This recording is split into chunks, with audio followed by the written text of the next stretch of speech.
Assalamualaikum warahmatullahi wabarakatuh. Berjumpa bersama saya kembali di sini dengan Mas Vino yang kali ini akan menceritakan sebuah kisah tentang seorang pemuda yang jatuh miskin dan ingin kaya raya kembali. Seorang pemuda ini mendalami sebuah ilmu pesugihan di mana dia harus mencari tumbal anggota keluarganya. Seperti apakah kisahnya? Sebelum saya lanjut untuk bercerita, alangkah baiknya kita subscribe dan nyalakan loncengnya.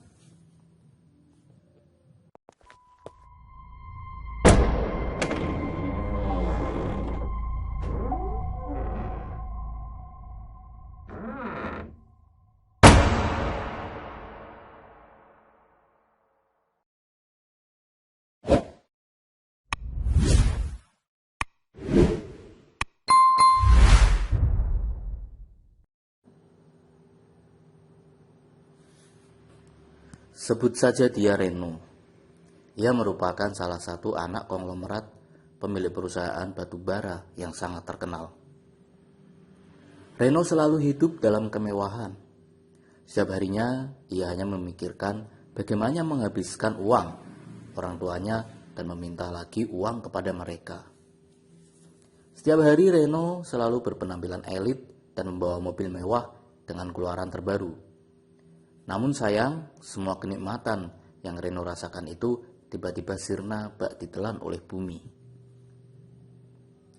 Suatu ketika ayah Reno terjerat kasus korupsi yang mengharuskan pihak berwajib menyita seluruh harta kekayaan milik keluarganya tersebut.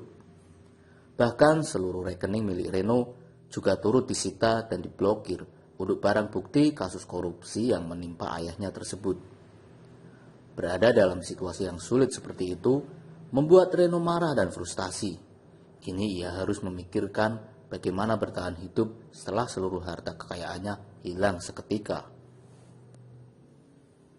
Fasilitas mewah yang sebelumnya Reno terima seperti mobil kini berubah menjadi sebuah sepeda ondel bekas yang harus ia kayuh untuk bepergian.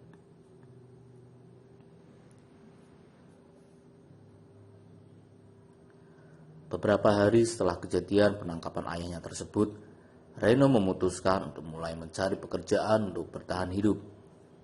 Dengan menggunakan sepeda ontel, Reno berkeliling di beberapa tempat untuk mencari lowongan pekerjaan. Sesampainya di sebuah pusat perkantoran, Reno bertemu dengan salah satu temannya yang sedang bekerja di salah satu perusahaan ternama di kawasan tersebut. Melihat penampilan Reno yang jauh berbeda 180 derajat itu, sontak membuat temannya penasaran apa yang terjadi dengan Reno tersebut. "Reno, kamu kenapa? Kok tumben penampilanmu lusuh dan mengendari sepeda ondel seperti ini? Mana mobil mewah yang kamu punya selama ini?" ucap teman Reno. Reno pun dengan rasa malu dan gemetar menjawab pertanyaan temannya tersebut. "Ayahku terjerat kasus korupsi dan kini keluargaku bangkrut. Semua harta kekayaan keluarga kami disita oleh pihak berwajib," jelas Reno. Melihat masalah yang dihadapi oleh Reno itu, temannya langsung menawarkan bantuan untuk meringankan beban ekonomi yang melanda Reno.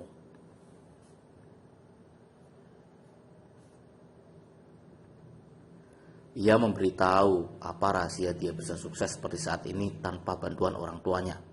"Reno, kalau kamu ingin kaya raya lagi seperti dulu, coba kamu dalami ilmu pesugihan seperti apa yang aku lakukan selama ini," ucap teman Reno. Mendengar hal tersebut, Reno lantas bertanya apa syaratnya untuk mendalami ilmu pesugihan tersebut. "Syaratnya cukup berat, yaitu kamu harus menyediakan tumbal nyawa dari keluargamu sendiri," jawab teman Reno. Mendengar hal tersebut, Reno pun terdiam dan berpikir bagaimana caranya menyiapkan tumbal nyawa keluarganya sendiri.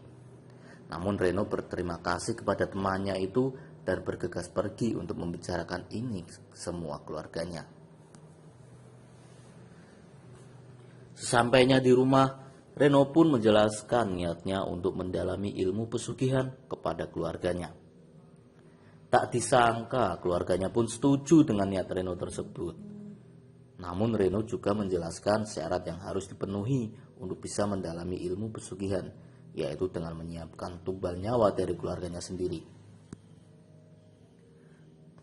Mendengar syarat tersebut, Ibu Reno pun memberikan ide kepada Reno untuk mencari calon istri untuk dijadikan tumbal. Karena dengan menikah, otomatis perempuan itu akan resmi menjadi keluarga besar dari Reno. Sontak Reno menyetujui ide dari ibu itu dan mulai mencari perempuan mana yang bisa dijadikan tumbal pesugihan. Tak menunggu lama, ternyata ibu Reno telah mempersiapkan seorang perempuan yang merupakan anak dari temannya untuk dijodohkan kepada Reno. Dengan waktu yang cukup singkat, akhirnya Reno dan perempuan itu resmi menikah. Saat malam pertama, Reno mulai beraksi dengan menaburkan bunga 7 rupa di bawah kasur mereka. Selain itu, Reno juga menyebarkan tanah kuburan di bawah bantal yang digunakan oleh istrinya tersebut. Setelah seminggu menikah dengan perempuan yang akan dijadikan tumbal pesugihan itu, Reno izin untuk merantau di luar kota kepada istrinya itu. Padahal Reno dan keluarganya pergi ke luar kota untuk menjalani hidup dan menikmati hasil pesugihan. Setelah beberapa waktu bepergian, Reno terdengar kabar bahwa perempuan itu menjadi gila dan penyakitan langka. Seluruh badannya dipenuhi dengan belatung. Namun, berbeda nasib dengan Reno bersama keluarga yang menikmati kekayaan hasil mendalami ilmu pesugihan.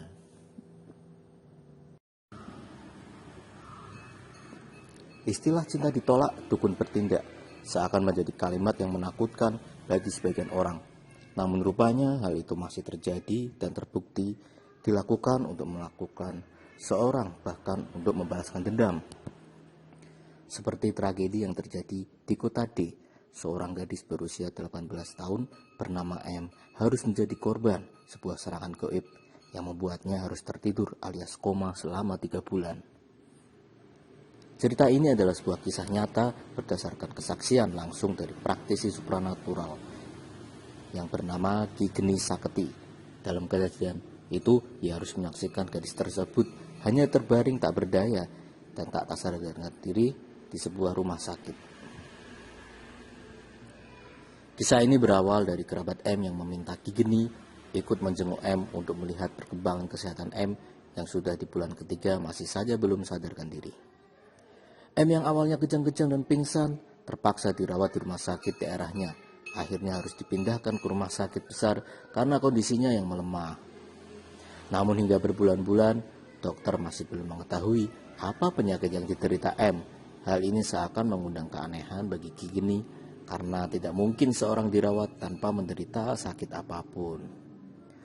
Dokter bilang tidak ada sakit apa-apa, semua kondisi organ baik, namun tetap perlu dirawat intensif karena dibutuhkan alat-alat untuk membantu pernafasan dia.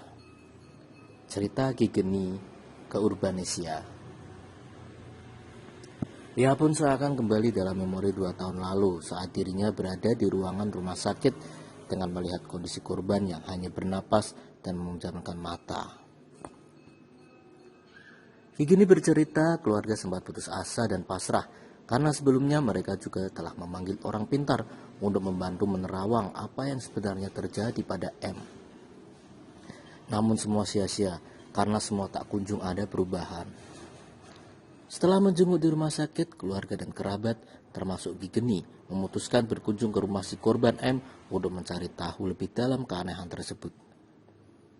Kecurigaan terkait hal magis akhirnya menguat setelah orang rumah disambut dengan serangan gaib yang menghantam atap pada waktu tengah malam. Hantaman itu pun menimbulkan suara cukup kencang dan mengagetkan semua orang di tempat itu. Tak lama kemudian, Ki Geni memutuskan untuk berkeliling kawasan rumah mencari petunjuk. Ia dikagetkan dengan penampakan seorang perempuan yang meminta pertolongan. Sosok itu diduga adalah Sukma dari M yang ingin kembali ke raganya. Di sudut halaman rumah, saya melihat sosok Sukma, korban yang terjebak dan terikat. Dia kesakitan dan meminta tolong. Dia minta untuk balik ke raganya karena lelah, ucap Ki Geni. Dengan kekuatan supranatural yang dimiliki, Ki Geni pun menelusuri petunjuk tepat di titik ia melihat sosok tadi.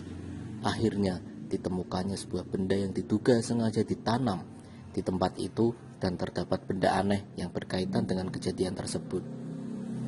Akhirnya atas permintaan keluarga, Ki Geni memutuskan untuk ritual agar ada jalan keluar menyelamatkan M dan terbangun dari kondisinya saat itu. Terjadilah negosiasi dengan makhluk-makhluk gaib yang ternyata menjadi penyebab serangan demi serangan datang. Ki Geni bahkan diperlihatkan sosok laki-laki muda yang terus menghantui pikirannya. Ia pun menceritakan apa yang dialami kepada keluarga dan menunjukkan ciri-ciri sosok laki-laki tersebut untuk mencari tahu siapa sosok itu dan mengapa wajahnya masuk dalam bayang-bayang Ki Geni. Saya langsung memberitahu ciri-ciri pria yang hadir dalam ritual itu, dan rupanya keluarga mengenali sosok tersebut. Mereka akhirnya bercerita, tutur Ki Geni. Keluarga menyampaikan bahwa sosok pria tersebut adalah mantan dari M yang sempat ditolak niat baiknya saat akan melamar. Bukan tanpa alasan, rupanya keluarga M punya faktor lain yang membuat mereka menolak lamaran itu. Si pria yang akhirnya geram pun akhirnya tanpa rasa berdosa meminta bantuan ilmu hitam untuk membuat mantan pacarnya tersiksa dalam kondisi seperti yang dialami saat ini.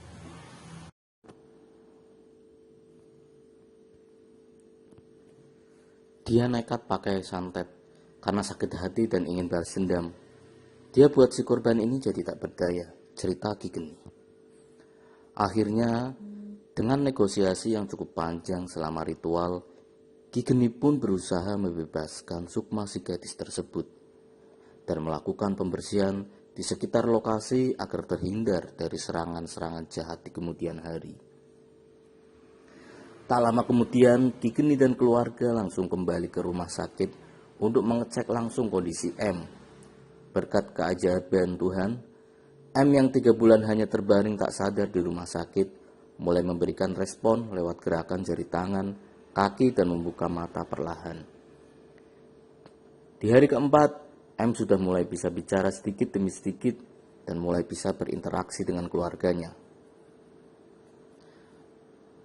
Nah, banyak orang percaya jika santet adalah ilmu dikirim oleh orang yang ingin hidup, korbannya menjadi tidak tenang dengan berbagai cara. Santet juga biasanya dilakukan oleh orang yang mempunyai dendam karena sakit hati dan ingin menenangkan suatu persaingan.